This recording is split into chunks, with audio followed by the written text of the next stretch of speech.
Just shortly before 10 o'clock, we received a call for what is classified as a major in-flight emergency. In this case, it was a landing gear on the nose of the airplane that would not fully deploy.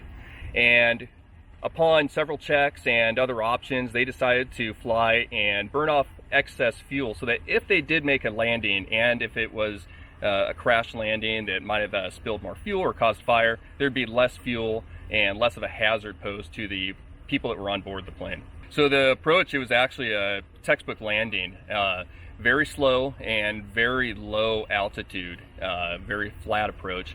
The pilots did a great job, and from what we were able to see, the plane itself did not have any structural damage other than the props. So the pilots were able to bring the plane down, landed on the props, which aren't the only apparent damage. However, we expect that that plane will have to be surveyed by some professionals for the airframe, and then of course the FAA as well as Sac County Airports will investigate the exact cause of what happened. There were 5 souls on board. That includes the flight staff. So right now, all the fuel and the batteries and the systems are turned off on the plane. The next, what happens is there's an initial assessment that will be made by the investigatory agencies, and then it will be removed from the runway, much like a vehicle would be removed by a tow truck.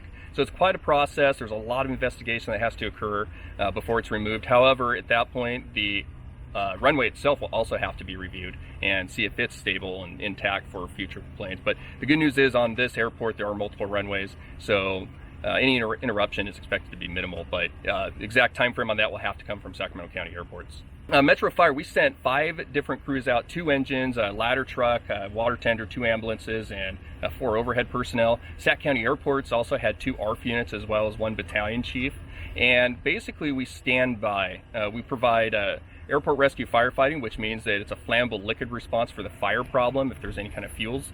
And then also we provide onboard aircraft rescue if anybody on board needs to be rescued or extricated from that aircraft. That's why you see the size of the response, and that's why we all work together in a very big teamwork fashion to make sure that all of those bases are covered. There were absolutely no injuries. The passengers were a little bit shaken up, as you might expect.